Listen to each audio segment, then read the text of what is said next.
All right, hey everybody, good evening. I'm so glad you guys are here and you're willing to listen to me ramble on for a few minutes. I'm going to try to keep it short and sweet tonight. Do we have any sports fans in the building? A few do. I am particularly of the Florida Panthers. They're an NHL team and I'm pretty sure you've never heard of them before because they are awful.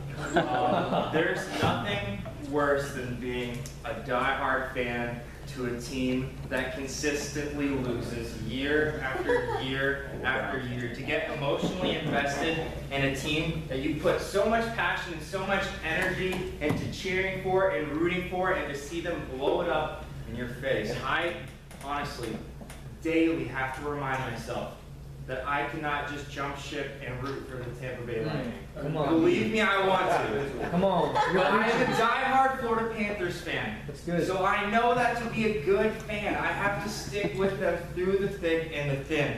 I have to cheer them on, and I have to be their support no matter what junk they go through. And believe me, they are awful. That's why you probably never heard of them. So tonight I am going to be sharing what it looks like for Christians to share one another's burdens. I'm going to be looking at what it looks like for us to go to someone, to go to our fellow Christians who are struggling, who have gotten down in the dumps, and what it looks like for us to carry those struggles with them. So we're going to be reading through Galatians 6, 1 through 5, and I'm going to go ahead and read it all for you now, and then I'm going to kind of go through verse by verse. I'm going to take a very structural approach to tonight's message. So it says this: brothers and sisters, if someone is caught in sin, you who live by the Spirit should restore that person gently. But watch yourselves, or you may also be tempted. Carry each other's burdens, and in this way you will fulfill the laws of Christ. If anyone thinks they are something when they are not, they deceive themselves. Each one should test their own actions. Then they can take pride in themselves alone, without comparing themselves to someone else. For each one should carry their own load. So Paul is addressing the church's charge to keep accountability among other church members here. So he takes this chance to provide instruction on church leadership. Remember last week we talked a lot about what it means to live in the Spirit and what that looks like. If you remember, Victor talked about the fruits of the Spirit and all those actions that should be coming out of your heart and out of your mind and soul when you're living in the Spirit. And so we get this good picture of what we should be looking like if we're living, and if we're a living example of a Christian or a Christ follower. But we know that even though we have new life and we're rescued from sin, we're not exactly impervious to it by any means. As we will see today. Are any of you guys involved heavily in your church? Yeah, by show of hands, pretty much all of you, I would hope so. I love being involved in my church. I love serving. I love showing up, whether it's during a Sunday morning service or I show up in the office during the week to kind of help get stuff done, or if it's on the weekend, in a serve event or some sort of outreach. I love serving at my church, and I feel so much fulfillment through that serving. But now that I'm married, and my wife, if you didn't know, is a youth pastor, now that I'm married, I get to kind of see this kind of different perspective of the church. I get to see what it looks like through the lens of somebody who's on staff. And there's almost this kind of veil that's been lifted when I see through it there, because church leadership, as you can imagine, is sometimes, it can be messy, just as the church, just as its people are messy. And you see through that lens that I've kind of been able to get a glimpse of these people who are doing all they can to follow Christ, but who are still broken and are still dealing with that brokenness. And especially when you get to see the perspective, or you see what's going on with all the people in your church, because when you're in a pastoral role, you are responsible for so many people in that church. And so you're hearing these stories that you might have otherwise had no idea what was going on. And so we're going to look at what Paul says about dealing with this brokenness, what our responsibility is as members of the church. So we're going to go to Galatians 6:1, and it says, brothers and sisters, If someone is caught in a sin, you who live by the Spirit should restore that person gently. But watch yourselves, or you also may be tempted. So notice this is kind of contrasting, to what we previously read in Galatians 5:21, where Paul writes, "The sinful will not inherit the kingdom of God." Now what he's giving is like a practical instruction for Christians who are living sinfully, who are caught themselves in sin. The Greek word that's used here for restore is, and excuse me because I'm going to butcher this, katartizo, which means to mend what has been broken or bring to completion. In the Old Testament and in other New Testament uses, it's often used in place of building walls or mending fish nets. Okay, so you have this kind of bringing into fruition and bringing into completion. This kind of idea is what we're going for in leading Christians who have fallen into sin. So we have this beautiful command to bring back somebody gently by exercising concern and love for one another. By using the word caught, or in other translations overtaken, it's very likely that Paul's talking about Christians who stumbled into sin, didn't really plan on it, but kind of found themselves either going back into old habits or mistakenly falling into new ones. So though they're living by the Spirit, they're still prone to sin, and they're falling in unanticipated ways, perhaps. So for this reason, we're focusing here on people. This instruction is more geared towards people who are Christians who are living in sin, not people who have never known Christ, not people who have no idea who this Jesus is. So the coolest part, though, is that in this command, Paul says that you who live by the Spirit should restore that person gently. He doesn't say you who are in church leadership should look out for these people. He doesn't say you who have the ordination, you who have the title pastor should look out for and restore these people. He says you who live by the Spirit. Paul's putting that responsibility on the entire church. It doesn't matter if you're the pastor. It doesn't matter if you volunteer. It doesn't matter if you don't volunteer at all. As Christians, we're called to be responsible for one another, to look out for one another, and to restore those who have fallen gently. It's a key word there. Galatians 6:2 says, "Carry each other's burdens, and in this way you will fulfill the law of Christ." Carrying another person's burdens sounds really noble, right? It sounds admirable. But don't let yourself be fooled into thinking that it's easy.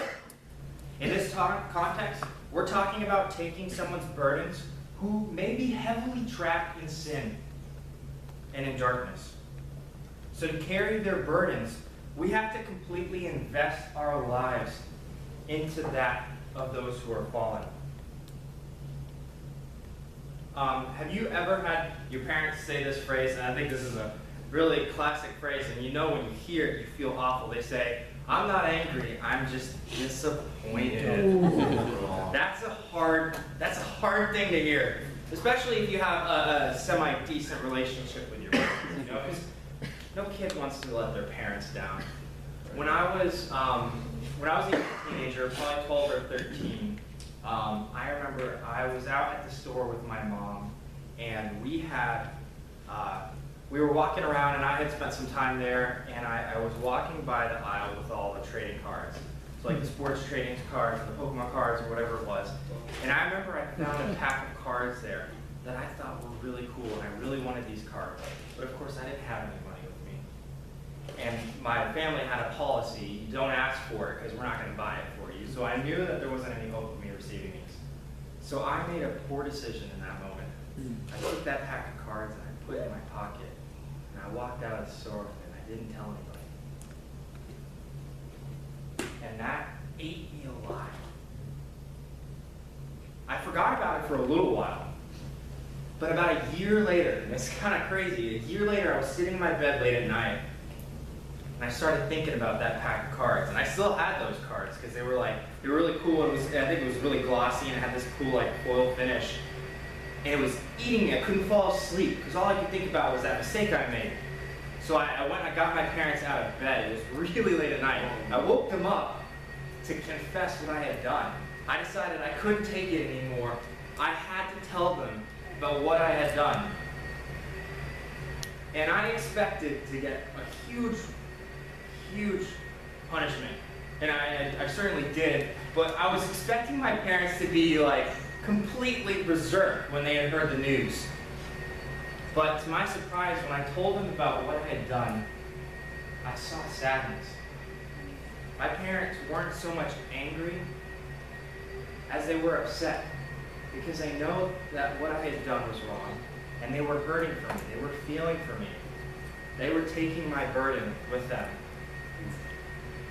As minor as this, or as trivial as this situation had seemed, they had mirrored exactly what Paul was talking about in Galatians here, when he's telling us to take each other's burdens. You might not know to the full extent what your neighbor or your friend may be going through. Paul's saying, get to know them here. Know their story, know who they are, know what they're going through, and take that on.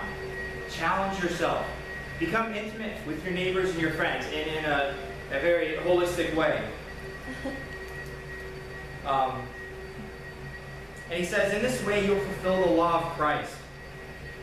He's again showing the difference between living under the law and living in the Spirit. Because in the Spirit there is freedom. And oftentimes that freedom is found when our neighbors, when our friends, when fellow Christians come alongside of us and help lift that burden up and point us towards Christ. Moving on, we're going to Galatians 6:3, which says, if anyone thinks they are something when they're not, they deceive themselves. See, this is where I think things start getting really interesting, because Paul includes this next verse, which kind of serves as a prequel to verses 1 and 2. So he tells us that we must restore other Christians gently. But before we can do so, we have to first check ourselves. If you guys ever watch Cops, I love Cops. I think it's a super funny show. You get to really see some wild stuff in that show. And I remember when I was growing up, I sat down and watched it with my uncle, and he said something that I had never really thought about, but it made perfect sense. He said, I really love watching Cops because it kind of makes me feel good about my own life, knowing I'm not so crazy. And it's funny, but it's also kind of sad because it's really true. There's nothing wrong with recognizing the blessings that God has put us in and maybe the stable life we have. But there's this little evil feeling sometimes that pops up when we watch somebody who's totally messing things up. So maybe you're in class and the professor starts ragging on the class about not having completed one of the assignments or missing a complete part of a paper, and you're in your head thinking, oh, well, I did that. I'm great. I'm good. That's all me. Or if you've ever gone out to a nice restaurant and you're wearing like a formal shirt and tie, or ladies, you're wearing a nice dress, and you're looking at the people next to you and they're wearing a t-shirt, and you're thinking, man, you look way out of place. Or maybe, and I don't know if you've ever been this fortunate or unlucky, depending on how you look at it, you get somebody cuts you off on the road, and they speed past you only to get pulled over by a cop, and you go, man, you're getting what you deserve, buddy. You gotta stop thinking this way. Okay? If we go to verse 4, it says, each one should test their own actions, then they can take pride in themselves without comparing themselves to someone else. Quit thinking you're better than you are because of where someone else is at. Other people should not be your measuring stick for where you are in life. You're trying to compare yourself to someone who's not perfect. What sense does that make? When you start looking at others to find your value, to find how you measure up as far as your excellence, no matter how down to earth you might be, you lose part of your humanity when you do this. Christians who operate like this do more damage than good. They're the same Christians who are pushing people out of the church because people don't feel good enough. They feel like people are judging them or looking down on them. Before you even start to think about helping somebody who's stuck in sin, I want you guys to take a nice long look at yourself. Look at the actions, look at your heart, look at why you're doing what you do, and test yourself. as Ice Cube says, check yourself before you wreck yourself. Galatians 6:5, and this is our final verse, says, for each one should carry their own load. So Paul finishes this section with another contrasting statement. So in the first two verses, he tells the church to not only restore somebody gently, but pick up their burdens for them. But now he's saying that everybody should carry their own load. So it's almost the opposite. But he's not negating himself here. He really does mean what he said in those first few verses. He does mean that we should try to aid fellow Christians who are stumbling in sin and restore them into a healthy relationship with Christ. But Christians are still, in every way possible, responsible for their own actions. And that's what he's saying here. He's saying you must carry your own load. No matter what you do in life, no matter what direction you take, you are responsible for what you do.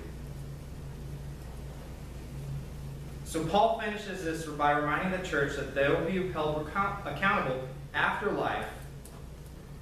So as much as parents may try to urge their children on towards a correct way of living and towards faith and a love for God, it's the child's decision to make.